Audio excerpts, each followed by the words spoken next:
My wife gave me a $1 coupon and a cold pizza for my birthday, mocking my failed life and career in front of 50 guests, and left with her rich boss.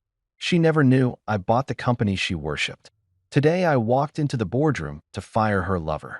So there I was, standing in my own living room on my 38th birthday, holding a crumpled dollar-off coupon for Tony's Pizza like it was some kind of participation trophy for surviving another year of mediocrity. The thing is, I didn't even like Tony's Pizza. Their crust tastes like cardboard that got into a fight with a salt shaker and lost. But here I was, clutching this piece of paper like it was supposed to mean something profound. Spoiler alert, it didn't. Let me back up a second and paint you the full picture of this absolute dumpster fire of a celebration. My wife Clara, yeah, we'll get to her in a minute, had decided that what I really needed for my birthday was a party. Not just any party, mind you, but the kind of party where you invite 50 people who barely know you exist just so they can witness your complete and utter humiliation in high definition. We're talking neighbors I've waved to maybe twice, co-workers from my construction firm who probably couldn't pick me out of a lineup, and her entire precious crew from Silverline Advertising, the place where she spent more time than she did with our actual children. The house was packed tighter than a subway car during rush hour, and everyone was dressed like they were attending some kind of upscale networking event rather than a birthday party for a guy who genuinely just wanted to eat wings and watch basketball in his underwear. There were catered appetizers, those fancy little shrimp cocktails that cost about $12 per bite, champagne flowing like we just won the lottery, and a decoration budget that could have funded a small wedding. All of this for a man Clara regularly referred to as comfortably unmotivated during dinner parties. The peak of this spectacular evening came when Clara decided it was toast time. She clinked her champagne glass with one of those perfectly manicured fingernails, the one she got done every 2 weeks at that salon that charges more than my car payment, and the entire room went quiet. I should have known right then that nothing good was about to happen. In my experience, when a room full of people suddenly shuts up to listen to your spouse, you're either about to hear something incredibly sweet or something that'll make you want to fake your own death and move to Peru. Guess which category this fell into? Everyone, Clara said, her voice dripping with that fake warmth she used when she was about to deliver a punchline at someone else's expense. I want to raise a glass to my husband, Luke, the man who has taught us all that ambition is completely overrated. She paused for effect, letting that little grenade of a statement sink in while people nervously chuckled. He's proven that you can be perfectly content going absolutely nowhere in life. And honestly, that takes a special kind of talent. The room erupted. I'm talking full-on laughter, the kind that makes people double over and grab their stomachs. My mother-in-law, Patricia, a woman who already thought I was the worst thing to happen to her daughter since that perm she got in 1987, nearly choked on a shrimp. She actually had to be patted on the back by the guy standing next to her while tears streamed down her face. From laughter, not concern for my feelings, obviously. And then came the grand finale. Clara reached behind her back and pulled out an envelope like she was some kind of twisted game show host. She handed it to me with this smile that I'm pretty sure could have curdled milk and said, "Happy birthday, honey. I got you something that perfectly matches your level of ambition." I opened it. Inside was a coupon. Not a gift card. Mind you, a straight-up coupon that you'd cut out of the Sunday newspaper. One free slice. Tony's Pizza. It read, in bold red letters that somehow managed to feel both cheerful and insulting at the same time. The expiration date was in 2 weeks. The laughter got even louder. Someone in the back yelled, "Oh my God, that's perfect." And I heard at least 3 people taking photos with their phones, probably already composing the Instagram captions in their heads.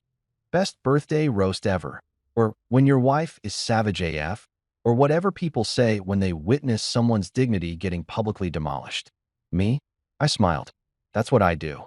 I smile and nod, and let the sarcasm build up inside me like pressure in a shaken soda bottle. Because that's easier than acknowledging that the woman I've been married to for 13 years just compared my life's worth to a single slice of bottom-tier pizza in front of everyone we know. Sarcasm's a shield, right? And silence is criminally underrated in moments like these. I was still standing there, holding that coupon and maintaining my smile like some kind of birthday party hostage, when the front door opened and in walked Derek Harlow. Oh, Derek, where do I even start with this guy? Picture every obnoxious luxury car commercial you've ever seen. Add teeth so white they probably glow in the dark, and wrap it all up in a suit that costs more than most people's monthly rent. That's Derek Harlow, Clara's boss at Silverline Advertising. The man she talked about with the kind of reverence most people reserve for religious figures or Beyoncé. He rolled up in his shiny black Tesla, because of course he drives a Tesla, and the second he walked through that door, Clara's entire energy shifted. It was like watching someone flip a switch. Suddenly, she was all giggles and hair flips, touching his arm like they were in some kind of romantic comedy and not at her husband's birthday party. She barely even glanced back at me as she grabbed her purse and her coat. "Luke, I'm so sorry, but Derek needs me to go over some urgent campaign details," she said, already halfway to the door. "You understand, right? Work emergency. A work emergency. At 9:30 on a Saturday night. At my birthday party." "Sure, Clara. That makes total sense." They left together, and I watched through the window as she climbed into his passenger seat, still laughing at something he'd said. The Tesla's taillights disappeared down our street, and when I turned back around, the room had gone from festive to funeral pretty damn quick. People were whispering, exchanging those knowing looks that told me I was probably the last person in our social circle to figure out what was actually going on. Someone started gathering up plates and cups, even though there was still an hour left on the party invitation. My buddy Jeff patted me on the shoulder with this pitying expression that made me want to punch him, and within 20 minutes, everyone had cleared out. I sat down on the couch, still holding that stupid coupon, surrounded by half-eaten appetizers and empty champagne glasses that cost more than my birthday present. The house was so quiet I could hear the refrigerator humming in the kitchen. I looked down at that piece of paper. One free slice. Tony's Pizza, and actually started laughing. Not the fun kind of laughter, but that slightly unhinged kind that happens when you realize your life has become a punchline you never saw coming. "You know what?" I said out loud to nobody, because apparently I'd reached the talking to myself stage of the evening. "This is the cheapest midlife crisis starter pack I've ever seen." But here's the thing Clara didn't know, couldn't have known, because she was too busy treating me like some kind of washed-up has-been who peaked in college and never recovered. That company she practically worshipped?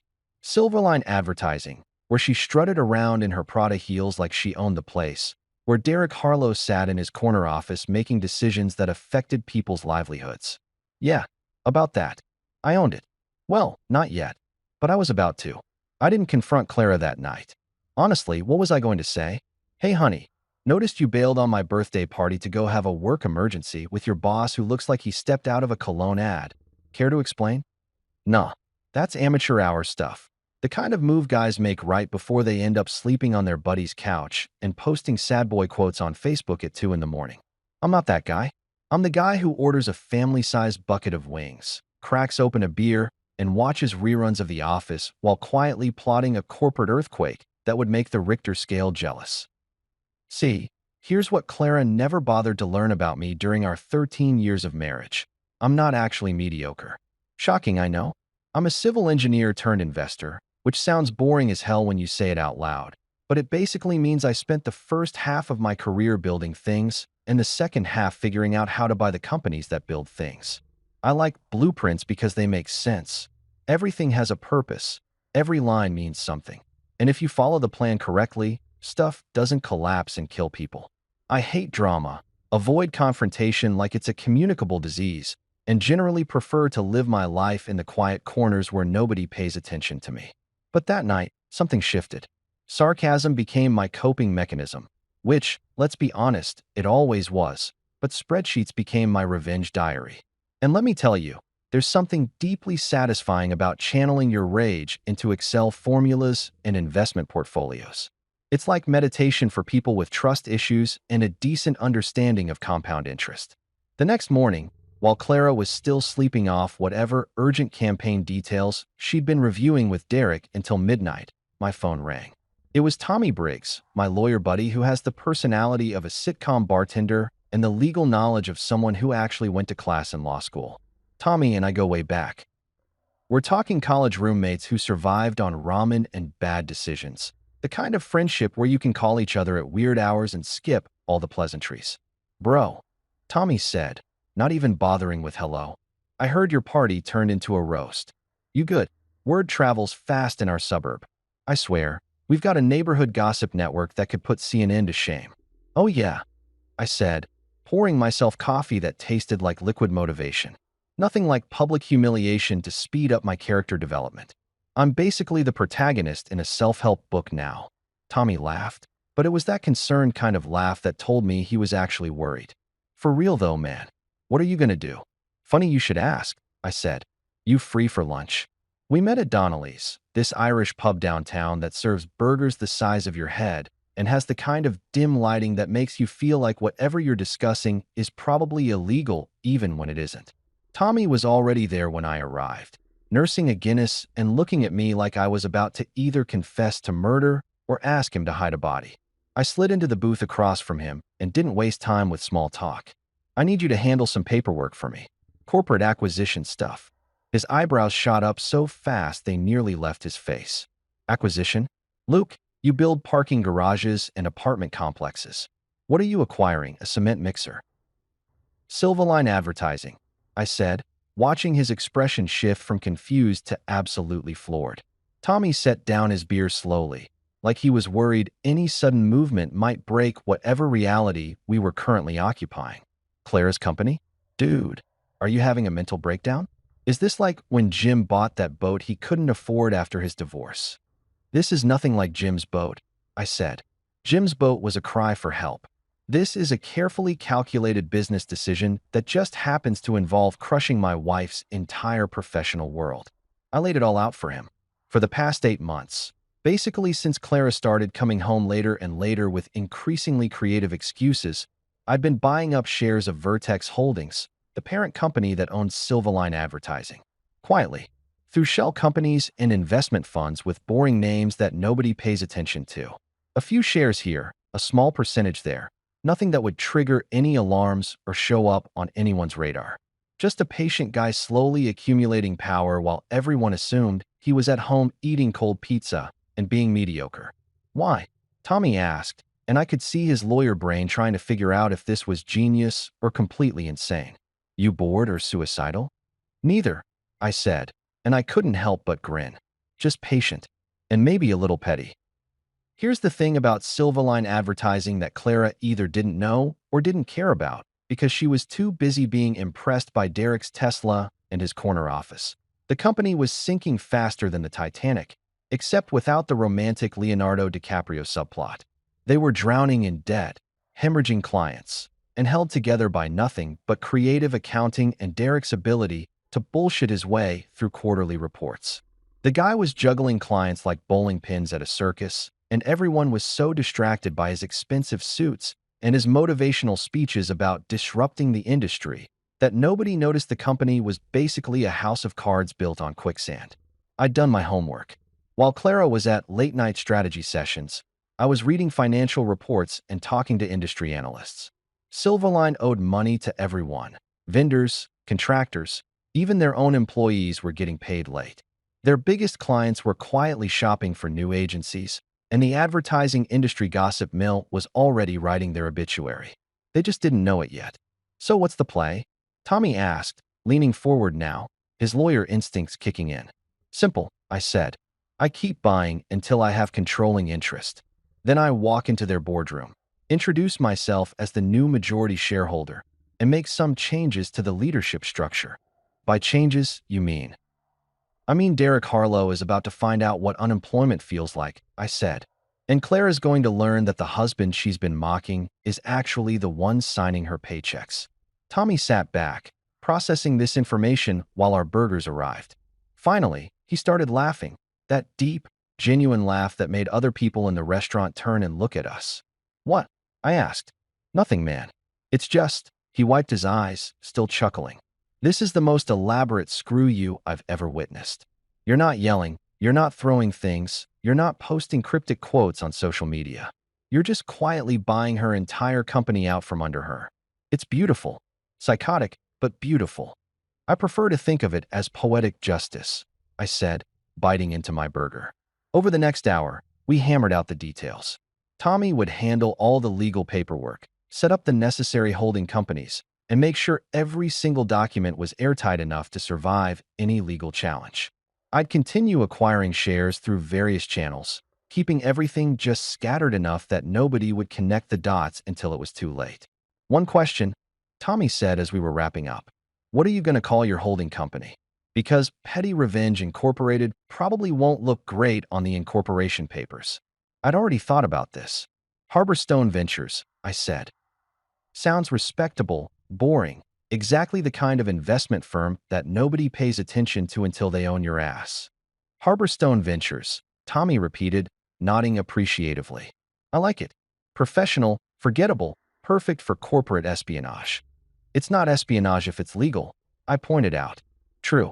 It's just really, really satisfying revenge wrapped in paperwork and stock certificates. We clinked our glasses together. His Guinness, my Coke because I was driving and also because I needed to stay sharp for the financial maneuvering ahead.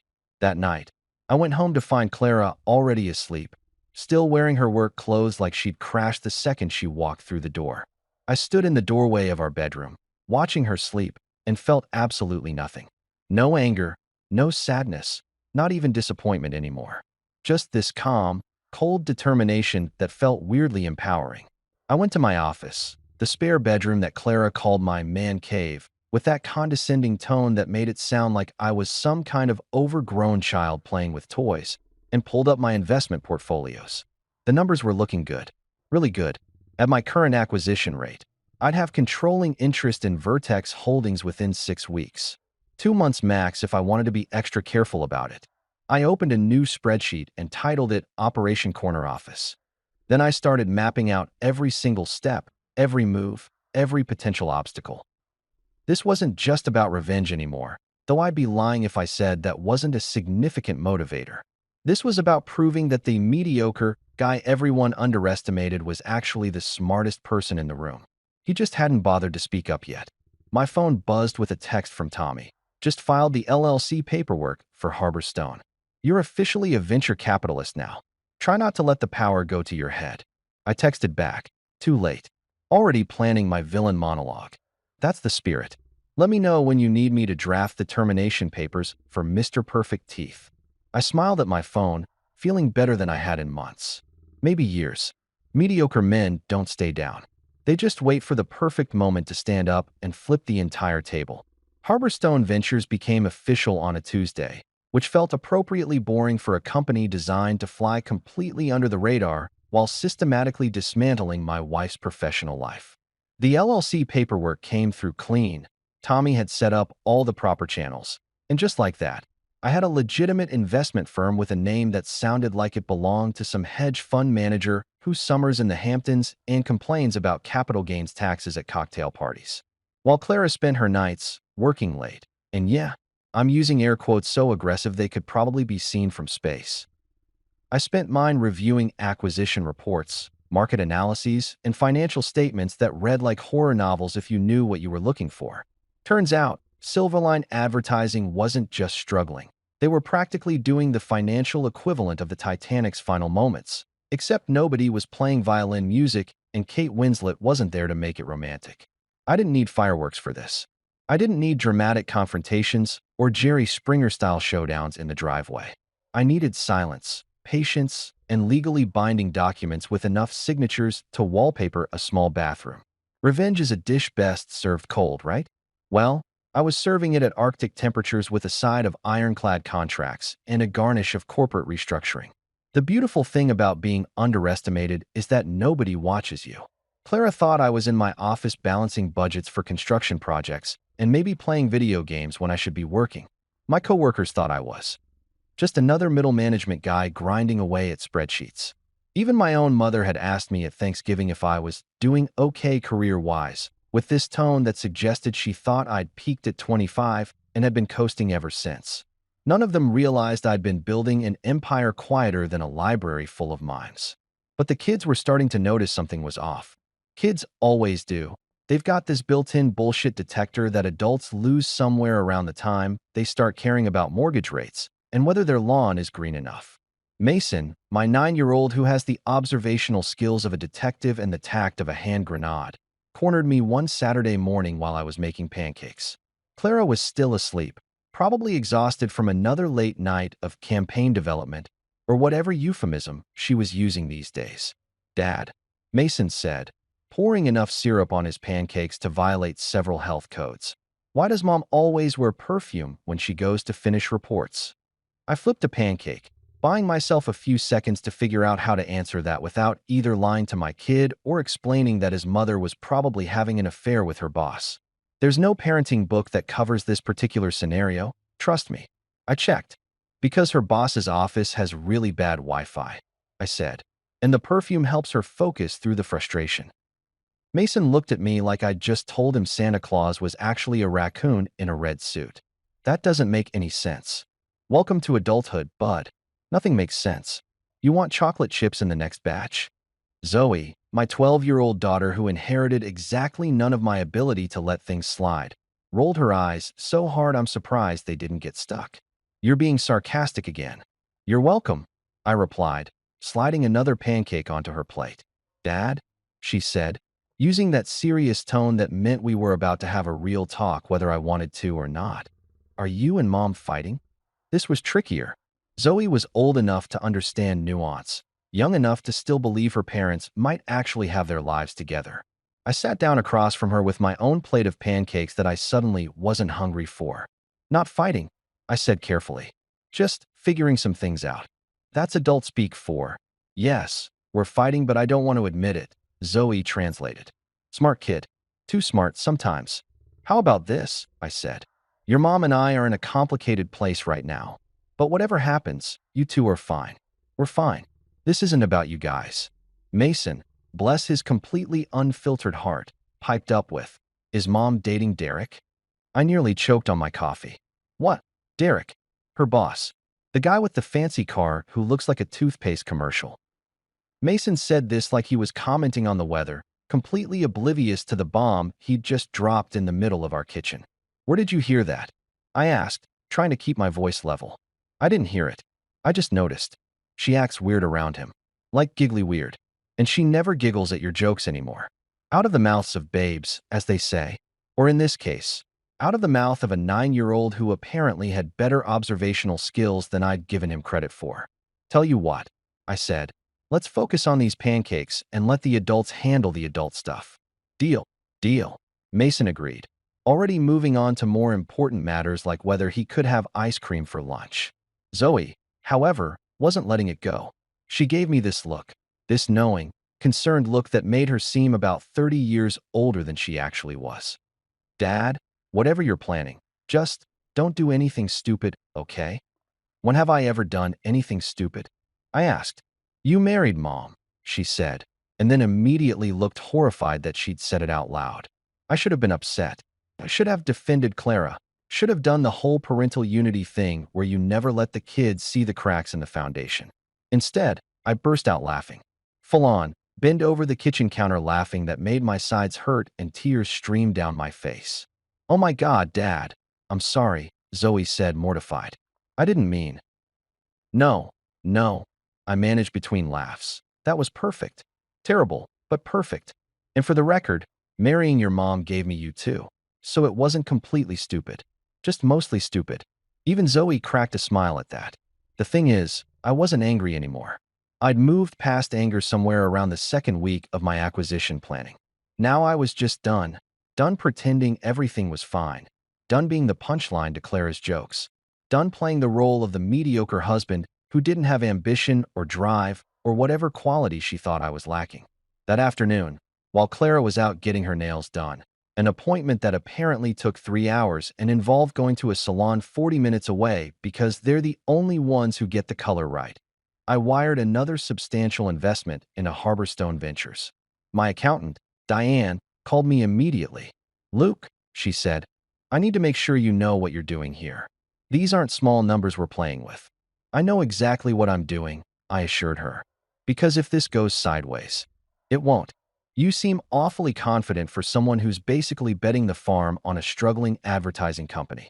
I'm not betting the farm, I corrected her. I'm buying the farm, burning it down, and building something better in its place. Metaphorically speaking. Diane was quiet for a moment. This is about Clara, isn't it? This is about business, I said, which was technically true even if it wasn't the whole truth. Right? Business. Well, for what it's worth, I always thought you could do better. Thanks, Diane. That's either really supportive or really insulting, and I'm choosing to take it as supportive. She laughed. Wires going through now. You're up to 32% ownership of Vertex Holdings. Few more moves like this, and you'll have controlling interest. That's the plan. By the end of the month, I'd consolidated shares through 4 different smaller entities. All legitimate, all properly documented, all completely legal and above board. Tommy had done his job perfectly, creating a paper trail that was technically transparent, but practically invisible unless you knew exactly what you were looking for. And nobody was looking, because who pays attention to the boring guy in the corner office of some construction firm? Harborstone Ventures now controlled 32% of Silverline's parent company. I had the power to influence major decisions, to vote on board matters, to basically stick my nose into every aspect of the business that Clara thought was her sacred professional territory. But I wasn't ready to play that card yet. Not even close. I wanted more than influence. I wanted control. I wanted to walk into that building, sit at the head of that conference table, and watch Derek Harlow's perfect teeth try to smile their way out of unemployment. I wanted Clara to realize that the man she'd been humiliating, the husband she'd dismissed as mediocre and unambitious, had quietly become the most powerful person in her professional universe. Patience is a virtue, they say. But patience plus careful planning plus legally protected corporate maneuvering? That's not virtue. That's art. I pulled up the acquisition timeline on my laptop, adjusted a few numbers, ran some scenarios. 6 weeks, maybe 8 if I wanted to be extra cautious about not triggering any SEC scrutiny. By midsummer, I'd have enough shares to do whatever I wanted with Silverline advertising. My phone buzzed. Clara, texting from the nail salon, running late. Dinner with the team tonight. Don't wait up. I texted back. No problem. Have fun. Then I opened my email and sent Tommy a message. Speed up the acquisition timeline. I'm done waiting. His response came back in 30 seconds. Hell yeah. Let's burn this thing down. Not burn it down exactly. More like carefully dismantle it, restructure it, and rebuild it into something that didn't include people who thought betrayal was an acceptable business strategy. I looked around my office, my man cave, that Clara had mocked during that birthday party. The same office where I'd been quietly orchestrating the biggest corporate takeover of my life. Mediocre, she'd called me. Unambitious. Content with going nowhere. She had no idea where I was actually going. But she was about to find out. Clara came home at midnight on a Thursday, which had become so routine that I'd actually started setting my watch by it. Thursdays were apparently presentation prep days at Silverline, which in normal people language meant the day Derek Harlow keeps my wife at the office until the bars close. She walked through the door smelling like expensive cologne, the kind that comes in bottles shaped like abstract art and costs more than a car payment, and had that slightly disheveled look that she probably thought was subtle, but was actually about as subtle as a marching band in a library. I was sitting at the kitchen table with my laptop open, a cold cup of coffee next to me, and about 17 different browser tabs running various financial analyses. To anyone glancing over my shoulder, it looked like I was reviewing construction project budgets. In reality, I was coordinating the final stages of my hostile takeover with the precision of a military operation, except instead of tanks and missiles, I had shell companies and stock certificates. You're still up? Clara asked, kicking off her heels, Louboutins, because apparently regular expensive shoes weren't expensive enough. She said it with this tone of surprise, like she'd expected me to be tucked in bed by 9 o'clock with a glass of warm milk and my mediocrity tucked in beside me. Yeah, I said, not looking up from my screen.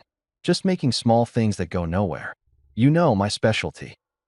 The sarcasm was thick enough to spread on toast, but Clara either didn't notice or didn't care.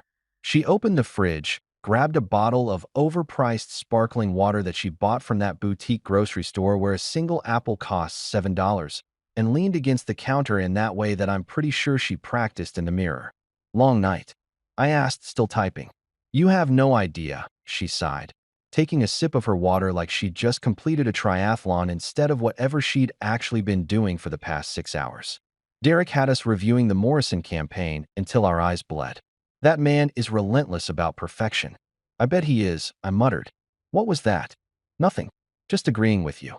Derek sounds like a real taskmaster. Really hands-on with his employees. If she caught the double meaning in that, she didn't show it. Instead, she launched into this whole monologue about campaign strategies and client expectations and synergistic brand alignment, using all those corporate buzzwords that sound impressive but mean absolutely nothing. I nodded in the right places, made the appropriate sounds, and continued reviewing the shareholder agreement that Tommy had sent over earlier that evening. Then she pivoted, because of course she did. Clara never could leave well enough alone. "You know," she said, and I could hear the judgment warming up in her voice like an engine revving. "You could have been making six figures if you'd taken that Houston job 3 years ago." Ah, yes, the Houston job. This again. For context, 3 years ago, I'd been offered a senior engineering position with a massive firm in Texas. Great money, corner office, all the corporate perks that supposedly matter. The catch? It would have meant uprooting our entire family, taking the kids away from their school and friends, and spending about 90% of my waking hours in an office building that looked like a glass prison designed by someone who hated natural light and human happiness. I turned it down because I actually gave a damn about our kids having a stable childhood. Clara had never forgiven me for it. "I could have," I said, finally looking up at her. "But then who would have been here to raise Zoe and Mason while you were at the office until midnight? We can't both be chasing corner offices. Someone had to actually parent." "That's not fair," she said, her face flushing. "I'm a great mother." "You're a part-time mother with a full-time career," I corrected. "Which is fine, by the way. But don't act like I sacrificed my career ambitions for fun. I did it so our kids wouldn't be raised by nannies and after-school programs." She opened her mouth to respond, probably to deliver some practice speech about work-life balance and women having it all, but I cut her off. "Besides," I said, returning my attention to my laptop, "I'm perfectly happy with my career trajectory. Making small things that go nowhere is very fulfilling. Really speaks to my soul." Clara stared at me for a long moment, and I could feel her trying to figure out if I was being serious or sarcastic. The beautiful thing about deploying sarcasm consistently is that eventually people stop being able to tell the difference. "Sometimes I don't understand you," she finally said. "The feeling is extremely mutual," I replied. She grabbed her water bottle and headed upstairs, her footsteps heavy with irritation. I heard the bedroom door close, not quite a slam, but close enough to make a point, and then the shower started running. Washing off the evidence, probably. Derek's cologne doesn't scrub itself off, after all. I went back to my laptop and pulled up the latest acquisition report. Tommy had been busy. Through a series of carefully orchestrated purchases spread across multiple investment vehicles, we'd managed to secure another 9% of Vertex Holdings stock in the past 2 weeks. That put us at 41% total ownership, well past the threshold for majority control. I had the power now. I could walk into Silverline tomorrow and start making executive decisions. But I wasn't going to do that, because what's the point of having power if you don't use it strategically? This wasn't about flexing corporate muscle. This was about timing, precision, and making sure that when I finally played my hand, it would be so devastating that Clara would need therapy just to process it. My phone buzzed with a text from Tommy. "Just got confirmation on the final batch of shares. You officially have controlling interest. When do you want to make your move?" I typed back, "Monday. Set up a board meeting. Tell them the new majority shareholder wants to discuss leadership restructuring." "You're evil." "I love it. I prefer strategically vindictive." Tomato, tomato. "Want me to draft Derek's termination papers?" "Already did it myself. Sent them to your email. Check for accuracy. On it. This is going to be legendary." I smiled at my phone, feeling that particular brand of satisfaction that comes from knowing you're about to completely upend someone's world and they have absolutely no idea it's coming. It's not quite happiness, more like vindication mixed with anticipation and seasoned with just enough pettiness to make it interesting. The shower upstairs turned off. I heard Clara moving around in the bathroom, probably going through her elaborate skincare routine that involved about 40 different products and took longer than most people's commutes. I used to find it endearing, all those little rituals and routines. Now it just seemed like more evidence of how much time and energy she invested in impressing other people while taking everything at home for granted. I closed my laptop and headed to the guest room, my unofficial bedroom for the past 2 months, ever since Clara had started complaining that my tossing and turning was disrupting her sleep. Which was bullshit. obviously, but I didn't fight it because honestly, sleeping in separate rooms made everything easier. I didn't have to pretend to be asleep when she came home reeking of affair, and she didn't have to come up with creative explanations for why she was showering at midnight. Before I went to bed, I pulled out that old pizza coupon from my desk drawer. The one Clara had given me at my birthday party. The one that was supposed to be this hilarious joke about my mediocrity. It was crumpled now, the expiration date long past, but I kept it anyway as a reminder. A reminder that she'd made a critical error in judgment. She'd assumed that because I didn't brag about my accomplishments or flaunt my ambitions, I didn't have any. She'd mistaken quiet confidence for weakness, strategic patience for complacency. She'd looked at a man who chose family over flashy career moves and somehow decided that meant he was less than. But here's what Clara never understood about me. I don't need to be the loudest person in the room. I don't need the corner office or the fancy car or the ego that requires constant feeding. I just need to be the smartest person in the room, and I need everyone else to underestimate me while I work. And holy hell, had she underestimated me. I looked at that pizza coupon one more time, then tucked it back in the drawer. Monday was going to be interesting. Monday was going to be the day that Clara realized her mediocre husband had been playing chess while she was playing checkers, and she was about to get checkmated so hard she'd need a diagram to understand what happened. I set my alarm for 6 a.m., plugged in my phone, and went to sleep with the kind of peaceful satisfaction that comes from knowing you've done everything right. Every document was filed correctly, every share purchase was legitimate, every legal protection was in place. Tommy had triple-checked everything, and I'd quadruple-checked his triple-checking. This wasn't revenge. Okay, it was definitely revenge. But it was also justice and business, and maybe a little bit of poetry. Clara wanted to humiliate me in front of 50 people? Fine. I was about to humiliate her in front of her entire company, her boss, and everyone she'd ever tried to impress with her corporate ladder climbing. The difference was, my humiliation came with paperwork, legal standing, and the backing of a 41% controlling interest in her employer. Let's see her make a sarcastic toast about that. Upstairs, I heard Clara finally get into bed. The house settled into silence. That particular kind of quiet that happens when two people are living in the same space but existing in completely different universes. Monday couldn't come fast enough, but I could wait. After all, patience was my specialty. That and making small things that go nowhere, like hostile takeovers disguised as investment portfolios. I smiled in the dark and drifted off to sleep, dreaming of boardrooms and shocked faces and the look on Derek Harlow's perfectly symmetrical face when he realized his Tesla was about to get repossessed because he'd just been fired by the husband of the woman he was sleeping with. Yeah, Monday was going to be real interesting. Monday morning arrived like Christmas morning, except instead of presents under a tree, I was about to unwrap a hostile takeover in front of an audience of people who thought I was nobody.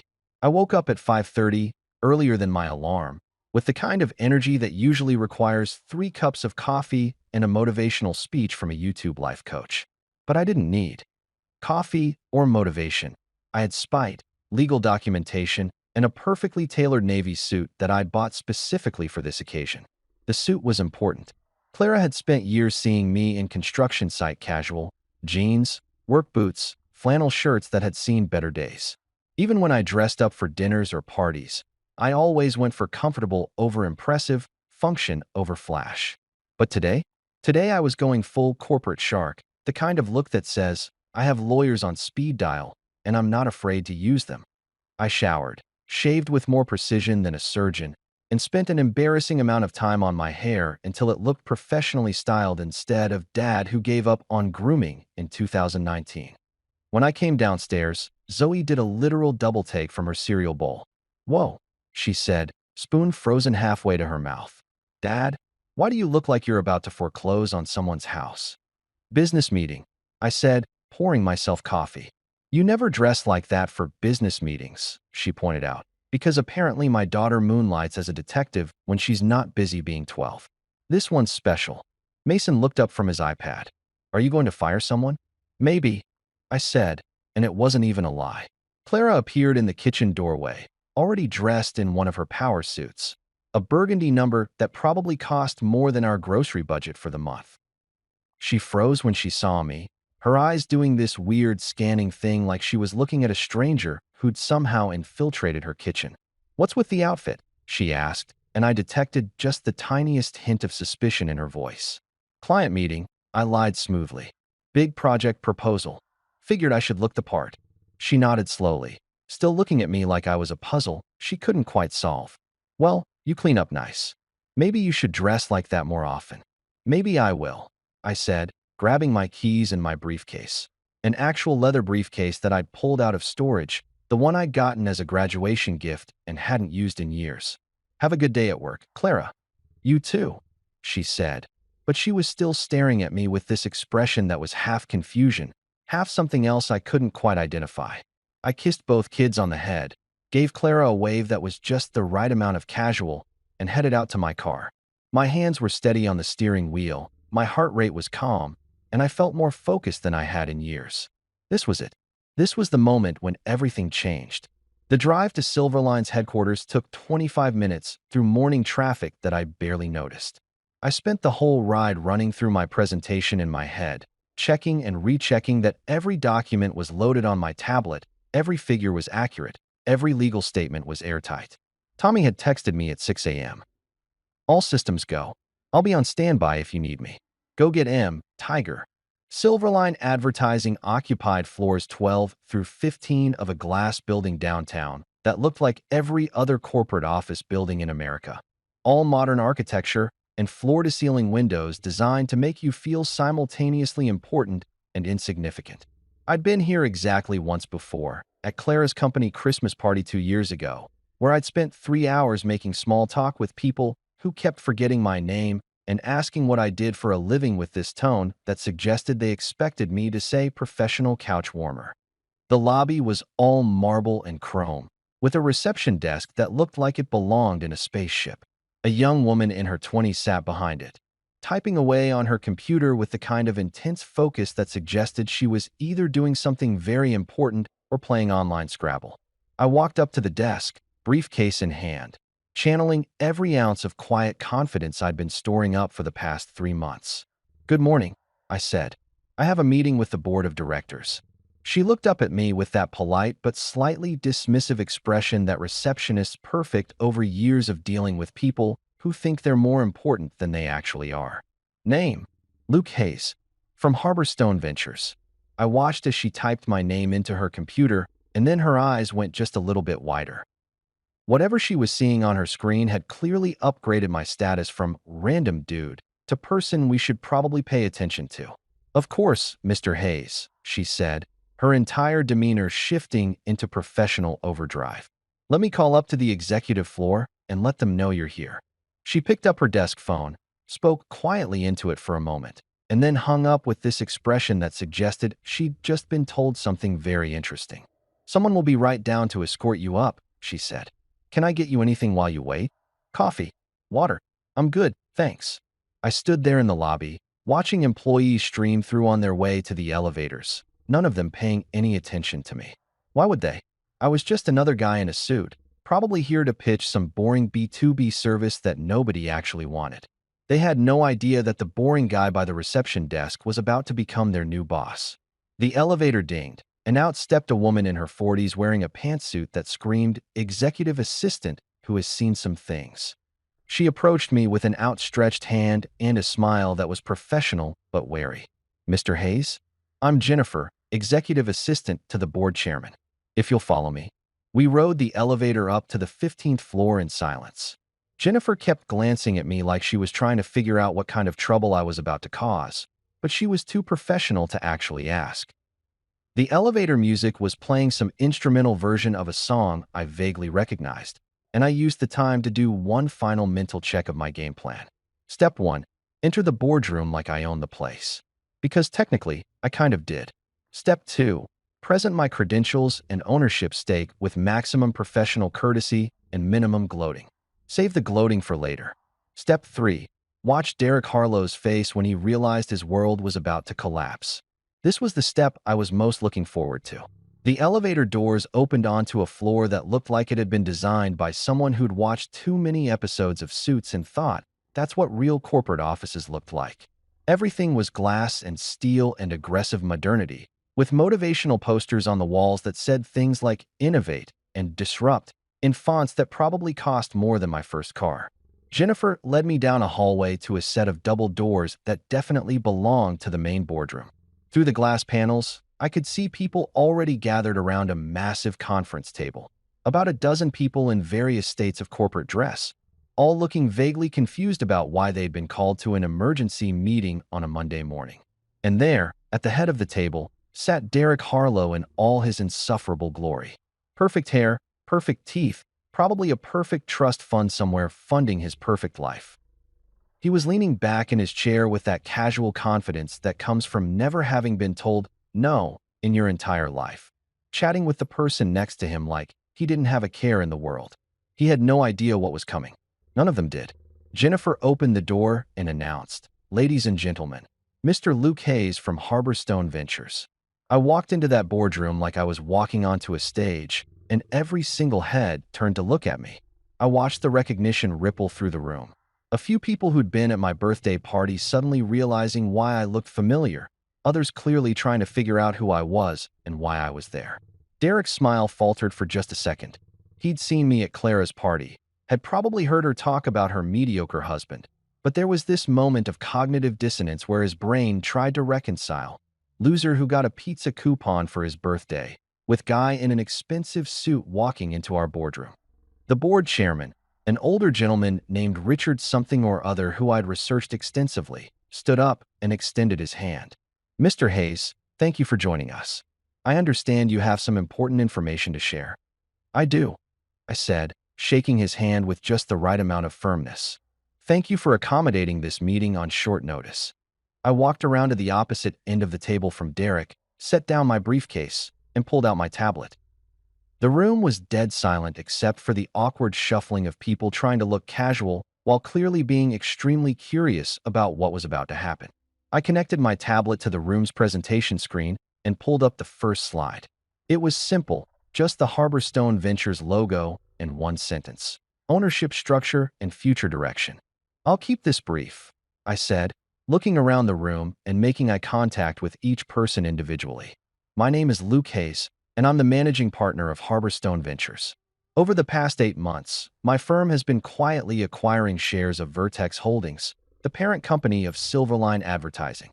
I clicked to the next slide, which showed a detailed breakdown of every share purchase, every transaction, every carefully orchestrated acquisition. "As of this morning," I continued, "Harborstone Ventures controls 41% of Vertex Holdings, making us the majority shareholder of this company." The room erupted in whispers. Derek's perfect smile disappeared completely, replaced by an expression that looked like someone had just told him Santa Claus wasn't real and also he was being audited by the IRS.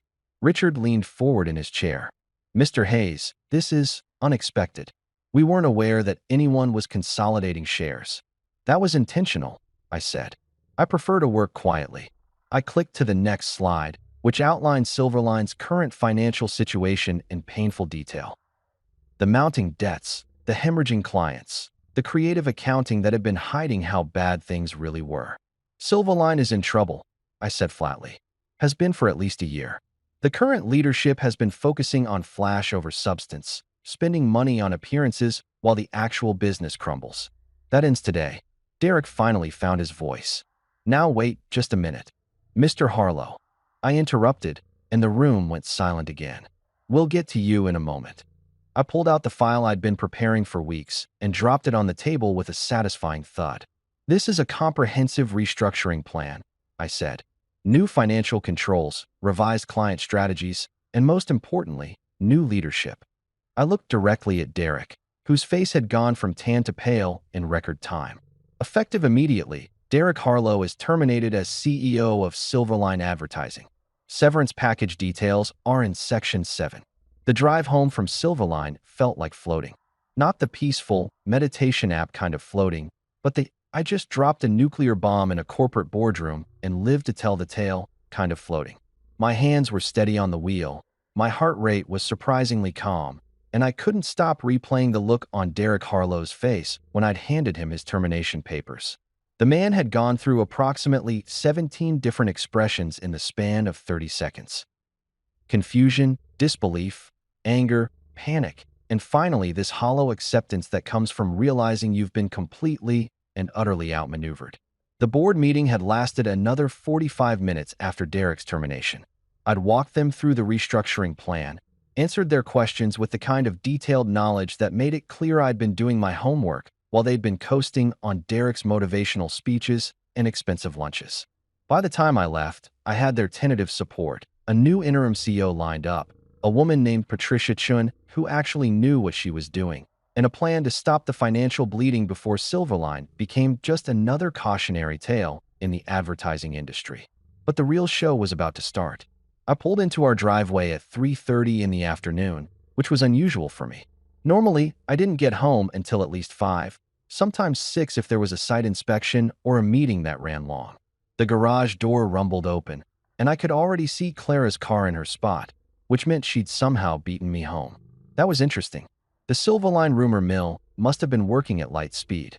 I walked into the house through the garage door, loosening my tie, the same tie I'd worn like armor into that boardroom, and found Clara pacing in the kitchen like a caged tiger. She was still wearing her work clothes, but her jacket was off and her hair was coming out of its usually perfect bun. Her phone was clutched in one hand, and she was staring at me with an expression I'd never seen before. It was somewhere between rage and complete disbelief, with a healthy dose of panic thrown in for flavor. "What did you do, Luke?" she snapped before I'd even set down my briefcase. "What the hell did you do?" I walked past her calmly, set my briefcase on the counter, and opened the fridge to grab a bottle of water. "I'm going to need you to be more specific, Clara. I did a lot of things today. I had breakfast, I drove to work, I attended a board meeting, I fired your boss." "You can't just fire Derek," she exploded, her voice hitting that pitch that usually made the dog next door start barking. "You don't have the authority to." "Actually," I interrupted, taking a long sip of water just to make her wait, "I do. I have 41% controlling interest in Vertex Holdings, which owns Silverline Advertising, which employed Derek Harlow." Past tense. Employed. Clara's face went through several different shades of red, settling on something that matched her burgundy suit. "You're lying. There's no way you." She was stammering, which was new. Clara never stammered. Clara was the queen of perfectly rehearsed comebacks and cutting observations. Watching her struggle for words was like watching a computer crash in real time. "Check the SEC filings," I said, channeling the same energy I'd used in the boardroom. "Or call Derek." "Oh wait, you can't do that anymore because he's not your boss. He's not anyone's boss. He's just a guy with great teeth and a Tesla payment he probably can't afford now that he's unemployed." "This is insane," Clara said, but her voice was losing some of its conviction. She was starting to realize that I wasn't joking, wasn't bluffing, wasn't having some kind of bizarre mental breakdown. This was real. "You blindsided him in front of the entire board." "Yep," I said, popping the P for emphasis. "Turns out, that's what happens when you spend months sleeping with the wife of the guy who's quietly buying your company. Pro tip for the future. Maybe do a background check on the husbands before you start an affair with their wives." Clara froze, just completely stopped moving, like someone had hit pause on a remote control. "I'm not. Derek and I aren't." "Oh, so you two still talk?" I said, mimicking her defensive tone. "How's the company carpool going?" "Wait, that's not going to be an issue anymore, is it? Since you no longer work for the same company." Silver lining. She opened her mouth, closed it, opened it again like a fish trying to figure out how to breathe on land. "You're being ridiculous. Derek and I have a professional relationship." I corrected. "Had a professional relationship. Now you have no relationship, because he's going to be way too busy updating his LinkedIn profile and explaining to his wife why he got fired for cause." "For cause?" Clara's voice went up another octave. "What cause?" "Misappropriation of company resources, conducting personal business on company time, creating a hostile work environment through inappropriate relationships with subordinates." Should I keep going? Because the documentation is very thorough. Tommy's a great lawyer. You'd like him if you ever bothered to pay attention when I talk about my friends. Clara stumbled backward until she hit the kitchen island, grabbing onto it like it was the only solid thing left in her universe. "You ruined everything," she said. and I couldn't tell if she was talking to me or to herself. "No, Clara," I said, setting down my water bottle and looking at her directly for the first time since I'd walked in. "I rebuilt what you tried to destroy. You mocked my life, my career, my ambitions in front of 50 people at my own birthday party. You handed me a dollar off pizza coupon and told everyone I was proof that ambition was overrated. So I bought your world. I literally purchased the thing you cared about most and restructured it. You're vindictive," she spat out, finding her anger again. "You're cruel and vindictive, and I'm petty," I agreed. "Extremely petty. But I'm also right. And legal. And the new majority shareholder of the company where you've spent the last 3 years telling me how much more important your career was than anything happening at home." She tried to speak, but I kept going because honestly, I'd been holding this in for months, and now that the dam had broken, there was no stopping it. "Here's the good news," I said, my voice dripping with more sarcasm than a teenage eye roll. "You're still technically employed at Silverline. For now. Patricia Chun is the new interim CEO, and she's actually competent, so maybe you'll learn something. But I'd start polishing up that resume if I were you, because HR is going to be doing a very thorough review of everyone who was close to Derek's. Let's call it his management style." "You can't do this," Clara said, but it sounded hollow. She knew I already had. I did, and honestly, it felt great. Best Monday I've had in years. Clara's phone buzzed in her hand. She looked down at it, and I watched her face go even paler as she read whatever message had just come through. Probably someone from the office, sharing the gossip, asking if she knew what was happening, wondering how the hell Luke Hayes, mediocre, unambitious Luke Hayes, had managed to orchestrate a corporate takeover without anyone noticing. "Everyone's asking what happened," she said quietly, still staring at her phone. "Tell them the truth," I suggested. "Your husband got promoted." "Promoted to what?" "Owner." The word hung in the air between us like smoke. Clara looked up from her phone, and for the first time since I'd known her. Since we'd met in college, since we'd gotten married, since we'd had kids and bought this house and built this life together. She looked at me like she had no idea who I was. "I underestimated you," she finally said. "Yeah," I agreed. "You really, really did. Kind of your whole thing, actually. Underestimating me while overestimating everyone else. Derek with his Tesla and his TED Talks about disruption. Your advertising friends with their expensive brunches and their performative creativity. You thought all of that was impressive, was valuable, was worth more than what we had here. I didn't. You did," I said firmly. "You absolutely did. And now you get to live with the consequences of betting on the wrong horse. Or in this case, the wrong guy with a corporate credit card and a talent for schmoozing clients while his company hemorrhaged money." Clara's phone buzzed again. And again. The messages were probably piling up. Concerned colleagues, confused friends, maybe even Derek himself trying to figure out what the hell had just happened to his perfectly curated life. "What happens now?" she asked, and she sounded tired. Not angry anymore, just exhausted. "Now." I grabbed my briefcase and headed toward my office. "Now you figure out what your life looks like when you're not defining yourself by Derek Harlow's approval rating. I'm going to make some calls, have dinner with the kids, and maybe order a pizza. A whole pizza, not just one slice. Because I can afford it, Clara. I could always afford it. I just didn't need to prove it to everyone like you did." I walked away, leaving her standing in the kitchen with her phone buzzing and her world crumbling around her designer heels. From my office, I heard her make a phone call. Her voice was low, urgent, probably talking to one of her work friends or maybe her sister. I didn't care enough to listen. Instead, I pulled up my email and found the message from Patricia Chun, the new interim CEO. "Mr. Hayes," it read, "thank you for your confidence in my leadership. I've already begun reviewing the organizational structure and financial records. We should schedule a meeting later this week to discuss the path forward. Also, for what it's worth, that was the most professionally executed corporate takeover I've seen in 20 years. Well done." I smiled and typed back a response confirming our meeting. My phone rang. "Tommy." "Dude," he said the second I answered. "You're all over LinkedIn. Mystery investor ousts Silverline CEO. Corporate shakeup rocks advertising world. This is insane. How do you feel?" "Like I just won a game of chess that my opponent didn't know we were playing," I said. "And Clara?" "Currently having an existential crisis in the kitchen. I give it 3 days before she moves out." "Damn. You okay?" I'm better than okay, Tommy. I'm finally done pretending. We talked for a few more minutes about the legal implications, the next steps, the inevitable fallout. When I hung up, I heard the front door open and close.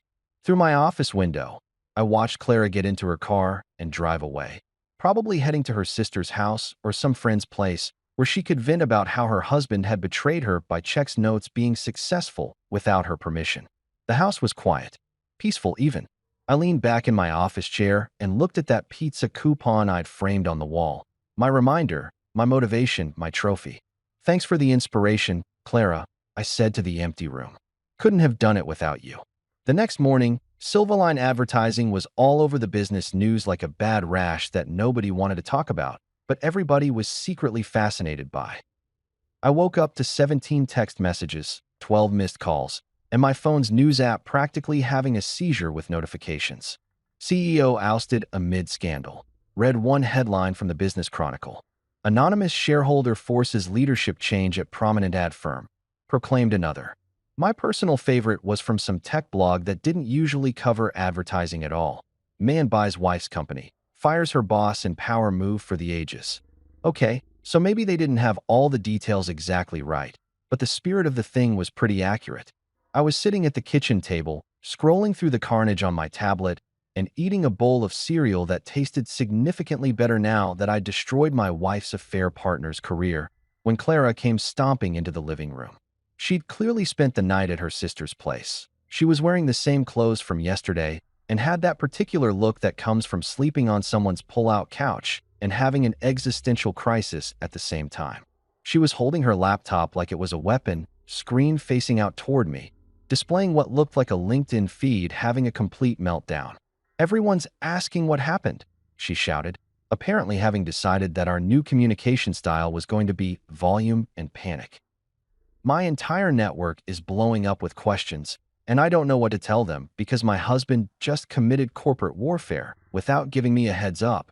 I took another bite of cereal, chewed thoughtfully, and swallowed before responding. "Tell them the truth," I suggested. "Your husband got promoted." "Promoted to what, exactly?" She slammed the laptop down on the table hard enough to make my coffee mug jump. "Villain? Corporate raider? The guy who torpedoed my entire career because he was feeling insecure." "Owner," I corrected calmly. "Majority shareholder. The person who's going to save Silverline from the financial disaster that Derek was steering it toward. You know, the company you claim to care so much about? I'm actually helping it. Unlike Derek, who was basically driving the Titanic toward the iceberg while giving inspirational speeches about innovation." Clara's phone started ringing. She looked at the screen, declined the call, and then it immediately started ringing again. "This is Ashley from HR. She's called me 6 times this morning." "You should probably answer that," I said. "HR calls are generally not the kind you want to ignore." She glared at me, but answered the phone, putting it on speaker because apparently we were doing everything dramatically now. "Hello, Clara." "Oh my God," finally, came Ashley's voice, sounding like she'd been mainlining espresso and anxiety. "What is happening?" "Derek's office is being packed up. There's a new CEO none of us have ever heard of, and the entire executive floor is in complete chaos." "Someone said your husband orchestrated all of this?" "Luke, the guy from the Christmas party who told that story about the cement mixer?" I waved from across the table. "That's me." "Great memory, Ashley." There was a long pause on the other end of the line. "Luke is there? On this call? Right now?" "Hi, Ashley," I said cheerfully. "Yes, I orchestrated all of this. Well, me and my lawyers, and about 8 months of careful financial planning. How's your morning going?" What? Clara, what is happening?" Ashley sounded like her entire understanding of reality was crumbling, which was fair because it kind of was.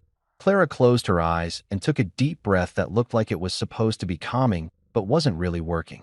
"My husband apparently spent the last several months buying up shares of Vertex Holdings and now controls Silverline."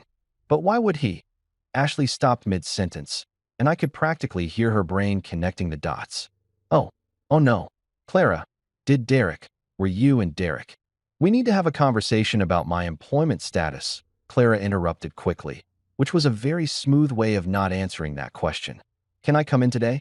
"Sure, yes, come in. Patricia wants to meet with everyone from Derek's immediate team anyway.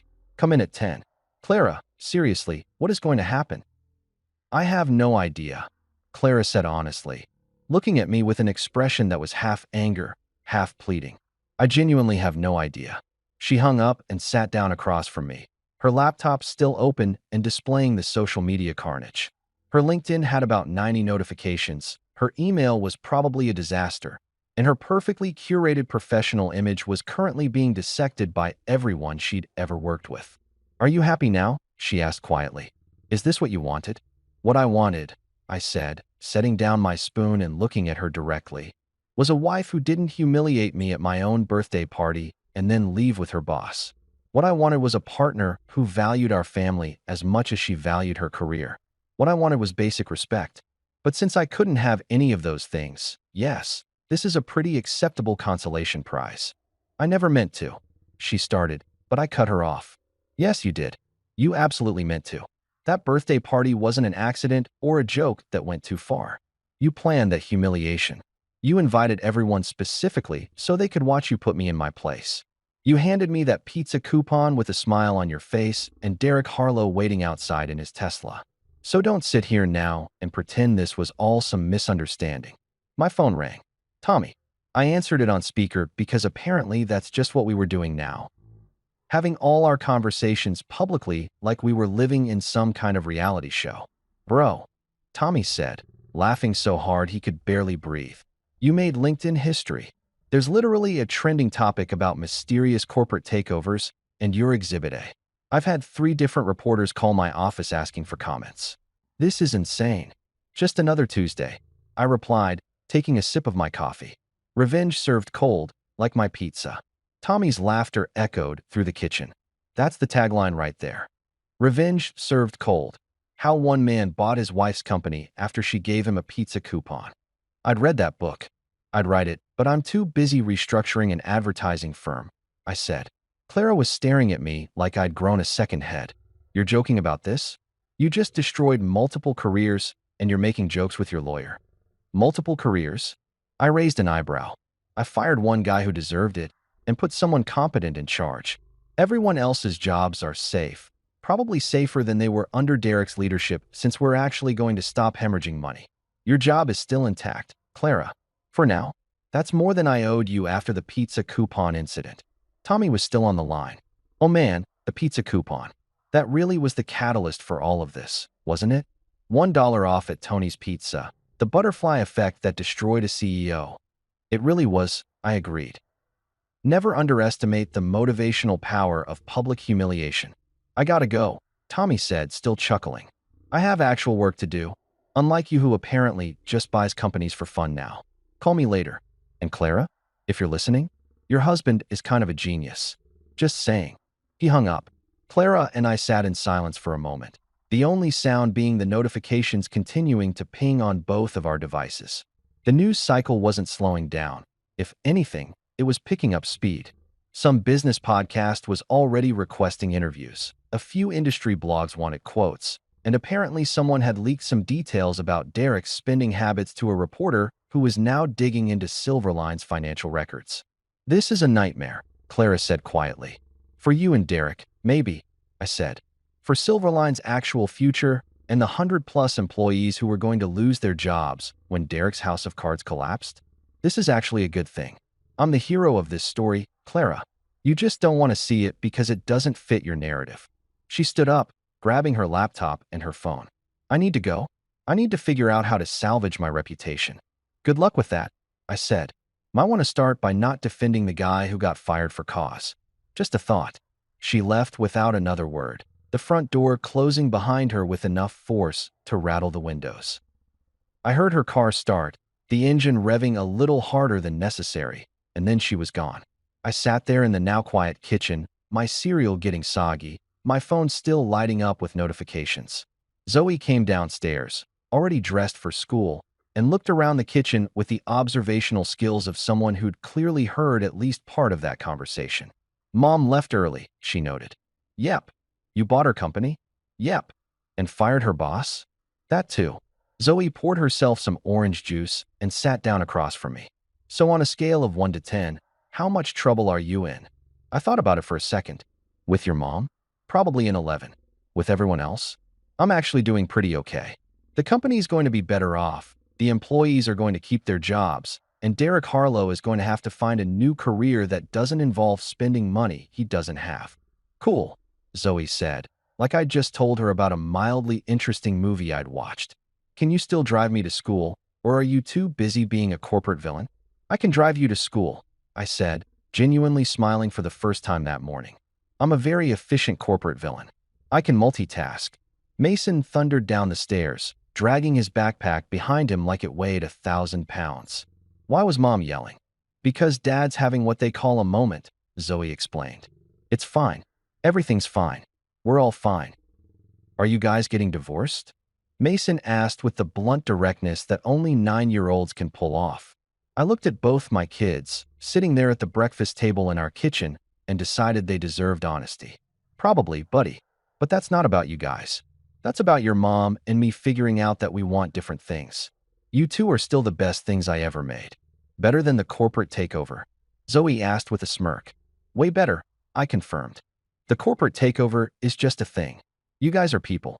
People are more important than things. Even when the thing is revenge. Mason asked.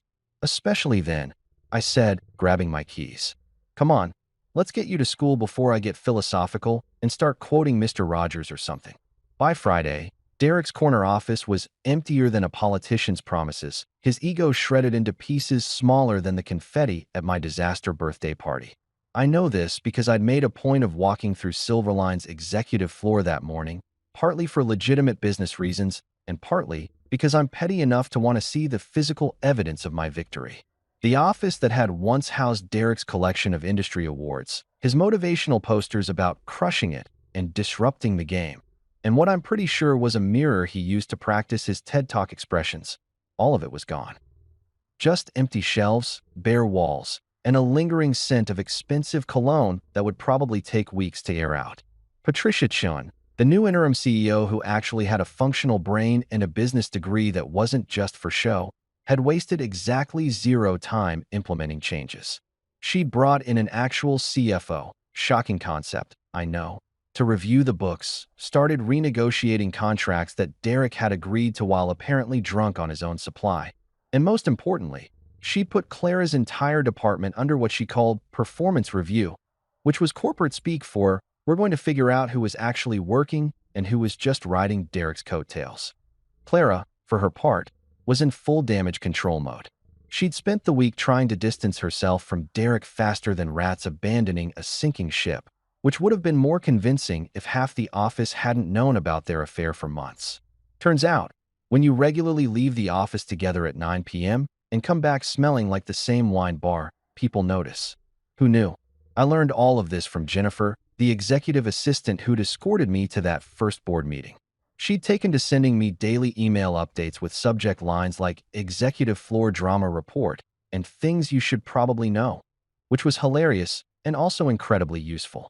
Apparently, once you become the majority shareholder, people suddenly want to be your friend. Or at least they want you to remember they exist when promotion season rolls around. The media circus had calmed down slightly by midweek, mostly because some tech billionaire had gotten caught in a scandal involving cryptocurrency and a private island, which was apparently more interesting than my corporate takeover. But the industry gossip mill was still churning at full speed, and Clara was at the center of it whether she wanted to be or not. She'd tried damage control in the most Clara way possible, calling everyone she knew, posting carefully worded LinkedIn updates about excited for new leadership opportunities and embracing change, and generally attempting to rebrand herself as someone who'd totally seen this coming and was definitely not complicit in Derek's disaster of a management style. The problem was that sympathy was scarcer than common sense at a Flat Earth convention. Word had gotten out about the affair, not from me, for the record, because I didn't need to say anything when the entire office had apparently been taking bets on when someone would finally call them out on it. Some anonymous employee had even created a Slack channel called HR Violation Waiting to Happen that had like 40 members before IT shut it down. I was in my home office on Friday afternoon, reviewing some construction project bids and trying to decide if I wanted to bid on a new parking structure downtown, when I heard the front door slam hard enough to make the house shake. Clara was home early. This was becoming a pattern. She appeared in my office doorway looking like she'd been through a hurricane made of paperwork and judgment. Her hair was coming out of its bun again. Apparently, that was her new default state. And she had this wild-eyed expression that suggested she'd been having a very bad day. They put me on administrative review, she announced, not even bothering with hello or any other social pleasantries. Patricia called me into her office this morning and told me I'm under review for potential conflicts of interest and unprofessional conduct. I looked up from my laptop. And you're surprised by this because I didn't do anything wrong, she exploded. Derek and I were working on campaigns. We were collaborating. That's what people do in professional environments, Luke. Collaborating. I repeated slowly, like I was trying out a new word. Is that what we're calling it now? Because I'm pretty sure there's another word for what you were doing, and it's the one that gets people fired. Nothing physical happened, Clara said, but she said it in that way that meant something physical had definitely happened, or at least gotten close enough that the distinction didn't really matter. Clara, I genuinely don't care what happened between you and Derek at this point. What I care about is that you thought it was acceptable to conduct whatever that was while representing the company and being married to me. And now you're dealing with the consequences. Welcome to cause and effect. It's a fun concept. She crossed her arms, leaning against the doorframe like she needed the support. Everyone's treating me like I'm toxic. People I've worked with for years are avoiding me in the hallways. Amanda from Creative won't even make eye contact with me anymore. Again, I said, returning my attention to my laptop. Consequences. You want to know what's really wild? If you'd just been a normal level of unhappy in our marriage and asked for a divorce like an adult, none of this would have happened. But you decided to publicly humiliate me, carry on with your boss, and generally act like I was too stupid to ever figure it out or do anything about it. So here we are. You're enjoying this, she accused. I'm not enjoying it, I admitted. Look, Clara, I didn't put you under review. Patricia did, because she's actually competent and doesn't want a lawsuit. You want to be mad at someone? Be mad at Derek for being stupid enough to think sleeping with employees wouldn't catch up with him eventually. Or be mad at yourself for thinking there wouldn't be consequences. But don't stand in my office and act like I'm the villain here. Before she could respond, Zoe appeared in the hallway behind her. My daughter looked between us with an expression that suggested she'd heard at least part of this conversation and was filing it away for future therapy sessions. Dad?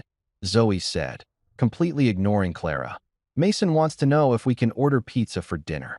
The pizza reference made Clara actually flinch, which was satisfying in a way I probably shouldn't admit. Sure, I said. Not Tony's, though. Let's go with that place on Henderson Street. The one with the stuffed crust. Can we afford stuffed crust? Zoe asked with a completely straight face, and I realized my daughter had inherited my sarcasm gene at full strength. I think we'll manage, I said, matching her deadpan delivery. I got a pretty good quarterly dividend check this week. Clara made a sound somewhere between a laugh and a sob. This is insane. My entire life is falling apart, and you're making pizza jokes with our daughter. Your life isn't falling apart, I corrected.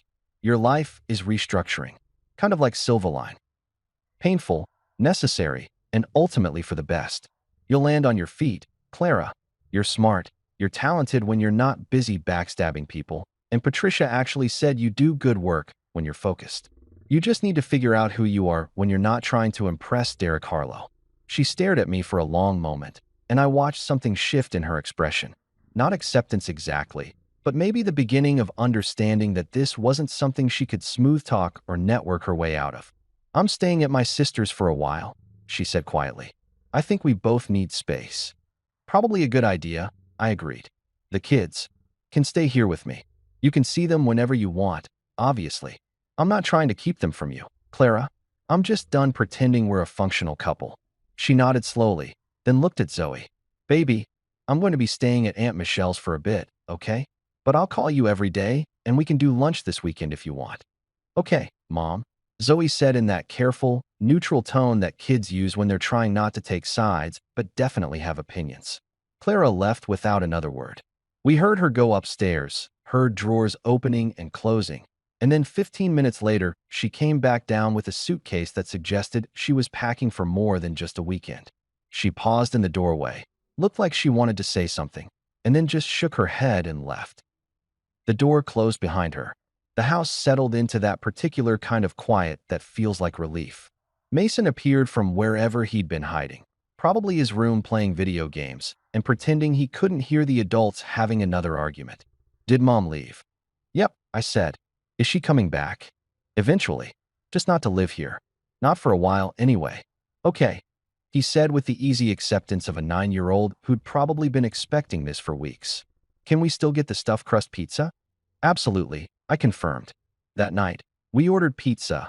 The good pizza, not the sad coupon pizza, and watched a Marvel movie marathon on the couch. The kids piled on either side of me, and somewhere during the second movie Mason fell asleep with his head on my shoulder, and Zoe was texting her friends with that focused intensity that 12-year-olds bring to social media. My phone buzzed with a text from Tommy. Heard through the grapevine that Clara's under review at Silverline. You okay? I texted back. Better than okay. House is quieter. Kids are good. Pizza is excellent. Living your best divorced dad life already, I see. Not divorced yet, but we're getting there. Slowly and painfully, like all good endings. Want to grab drinks tomorrow? Celebrate your new life as a corporate overlord. Can't. Taking the kids to the science museum. Rain check. Look at you being all responsible and parental. I'm proud. Also mildly concerned about how well you're handling all this. Tommy, I spent 8 months planning a corporate takeover while my wife was having an affair. I'm handling everything exactly as well as that sentence suggests, which is to say, I'm coping through careful planning and moderate amounts of pettiness. That's my boy. Text me if you need anything. I set down my phone and looked at my kids. Zoe still scrolling through her phone, Mason drooling slightly on my shoulder, both of them safe and fed and relatively unbothered by the implosion of their parents' marriage. We'd get through this. We'd be fine. Better than fine, probably, once the dust settled and everyone figured out their new normal. The movie played on, something about superheroes saving the world through teamwork and strategic planning. I found myself half watching it and half thinking about Monday's meeting with Patricia, where we discussed the long-term restructuring plan for Silverline. My phone lit up with one more notification. An email from Jennifer with the subject line, "You'll want to see this." I opened it. She'd forwarded me a memo from Patricia to all staff, announcing organizational changes, new accountability measures, and a commitment to professional excellence and ethical conduct. At the bottom was a line that made me actually laugh out loud. Leadership transitions provide opportunities for growth and renewal. We look forward to building a stronger future together. Corporate speak for "the old guard is out, the new era is here, and if you were part of the problem, you should probably start looking for new jobs." I texted Jennifer back. Perfect. Thanks for keeping me in the loop. Anytime, boss. That's what executive assistants are for, keeping the boss informed and the coffee flowing. Not necessarily in that order. I smiled at my phone, then put it away and focused on the movie. Tomorrow I'd deal with lawyers and corporate restructuring and Clara's inevitable attempts to negotiate a divorce settlement that wouldn't bankrupt her. Tomorrow I'd figure out custody schedules and how to explain all this to Mason's teacher and whether I needed to hire a PR person to handle the lingering media attention. But tonight I was just a dad watching movies with his kids, eating pizza that cost more than $1, in a house that finally felt peaceful. Revenge was sweet, but this quiet, simple moment was even better. Clara finally came clean 2 weeks later, sitting across from me at our kitchen table like we were negotiating a business deal instead of dismantling 13 years of marriage. "I thought Derek would make me powerful," she admitted, staring at her coffee cup like it held all the answers. "Turns out, you were the power source all along." "Cute," I said, keeping my voice flat. "But this isn't a Hallmark redemption arc where you apologize and we magically fix everything with a montage and a pop song." She cried. Actually cried, which I hadn't seen her do in years. Apologized repeatedly, said she wanted to start over, used phrases like, "We can rebuild this," and "I made a mistake," like our marriage was a construction project that just needed new permits. I didn't yell, didn't throw things, or make dramatic speeches. I just looked at her and said what needed saying. "You left when I was at the table. You can't come back now that I own the restaurant." We finalized the divorce quietly. Lawyers, mediators, paperwork that turned love into line items. Clara moved into a small apartment near her sister's place. I stayed with the kids, rebuilding our life with more laughter, fewer insults, and absolutely no dollar off coupons. A year later, I walked into the same boardroom, this time as the keynote speaker at Silverline's annual leadership conference. The transformation was remarkable. Under Patricia's management and my strategic oversight, the company had pivoted from disaster to industry darling. Our eco-conscious campaigns won 3 national awards, client retention hit record highs, and we'd even started turning a profit. I launched a mentorship program called Second Chances for entrepreneurs rebuilding after betrayal or failure. It felt right, helping people who'd been underestimated find their footing. After my presentation, a young staffer approached nervously. "Mr. Hayes, you're an inspiration. What's your secret?" "Easy," I said, smiling. "Never underestimate the man with a cold pizza and a plan." That night, rummaging through old files, I found it, the crumpled pizza coupon. I laughed, actually laughed, and had it professionally framed. It now hangs in my office with a custom inscription underneath: "For a meal that matches your ambition and the appetite of a man you shouldn't have mocked." Sometimes the best revenge isn't just success. It's becoming exactly who you were meant to be, $1 off coupon at a time.